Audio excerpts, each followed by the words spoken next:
Hi guys, Lana here. Welcome back to our channel. Today I'm going to be talking about 4 simple guidelines to eating healthier. I frequently get asked, what does my diet look like? What do I eat in a day? So today I just wanted to go over those 4 guidelines that I have tried to incorporate into my life. I know that eating healthy can be difficult at times, and believe me, I love food. Like, I love ice cream, I love chocolate, I love sweets. I love food. So I know it can be really hard, but what's really great about these 4 guidelines is they're pretty easy to incorporate in your life and to be able to track them and just be able to make them into your life so you can live a happy, well-rounded, balanced lifestyle.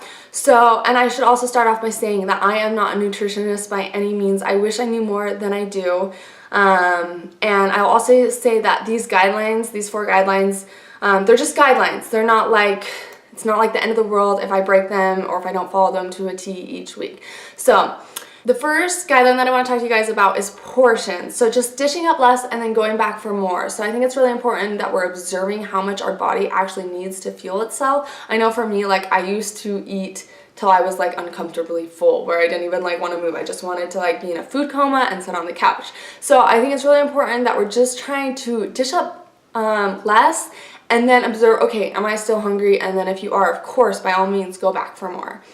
I also have heard that eating slower can help you kind of observe how full you are. So maybe just trying to eat slower. I know, like, sometimes I just inhale food. So maybe just trying to eat slower will help as well. Dishing up less can be helpful just because I think a lot of the times we dish up a lot and then we feel obligated to eat whatever's on our plate. Like, we're just like, oh, well, I'm just gonna finish it off, even though you're really full and you don't need any more. It's just really important that you just are eating exactly what you need, not overeating, not undereating, just getting a good amount to fuel your body. And I also know, like, having like big plates or big bowls, sometimes you think that you need to fill the whole plate. So maybe even having smaller dishes or bowls is really helpful for just portion control.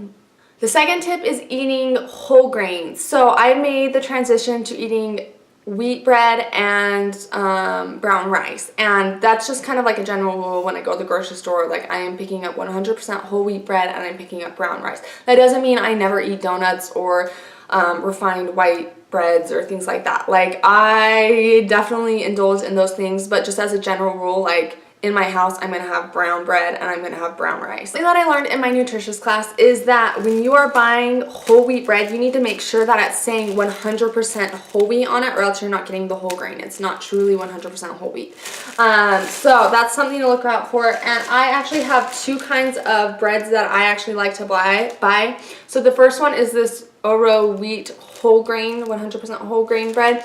And this is definitely like a lot thicker and denser bread. And then there's this Sara Lee bread, which is definitely a lot softer and definitely not as dense. It's just a lot softer of a bread, and it's still 100% whole wheat. It's just not as dry as other whole wheat breads. So this I really like to make with sandwiches because I don't like my sandwiches to be dry. So I really like this for sandwiches. And then, like, I really love the taste of whole wheat and like thicker breads as well, but it just like more for like toast and that kind of thing. And then just something to note is just like this one, this Oro wheat has 42 grams of whole grains in it. That's per 2 slices. Whereas this one, the Sara Lee, only has 13 grams of whole grain. So obviously it's just not as dense, but it's still 100% whole grain. So I really like these 2 types of bread, and like I said, I indulge in sweets and other refined white breads as well, but in my house and typically what I'm storing, it's always going to be 100% whole wheat grain in my house. The third guideline that I have for you guys is just not eating late. And this one can be really hard for me just because I am such a night owl. So I'll go to bed at like 2 in the morning, and that's like not a big thing for me. So I try and typically cut off the time that I cut off eating at 9 p.m. That might seem late to other people, but for me, that's a good fit. I think 7 or 8 would be a good time for other people. It just really depends on your lifestyle and like when you're getting home from work and when you can like prep and make dinner. So for me, it's 9 p.m. I just think it's good to cut off eating at a certain time because at night you're kind of winding down. You're not going to be burning as many calories. So I think cutting back and just setting a time not to eat after that time is a really good thing to incorporate. The fourth guideline that I have set for myself is just not eating out more than 2 times a week. I think this is just a good balance for me. Typically, I can eat out anywhere from like 1 to 2 times a week. I'd say that's pretty general and common for me.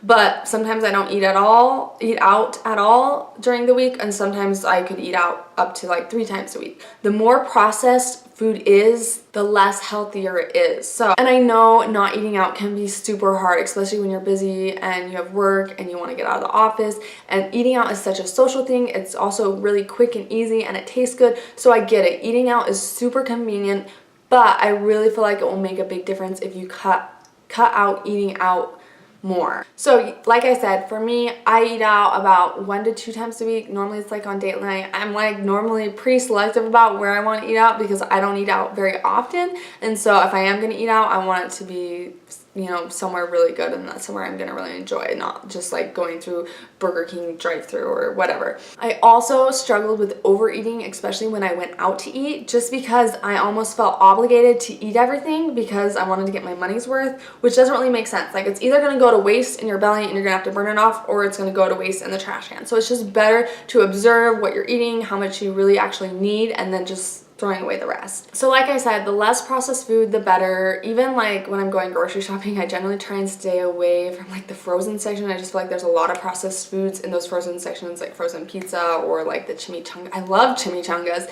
especially the ones at Costco, but I just generally try not to buy those type of things because I know if it's in my house, I'm gonna eat it.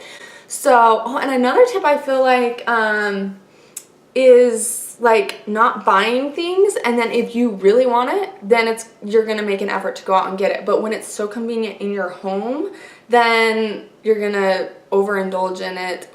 So anyways, those are the 4 tips and guidelines that I wanted to share with you guys. That's what I've kind of incorporated into my life. I love it because it's super easy to just follow those and kind of incorporate those into your life.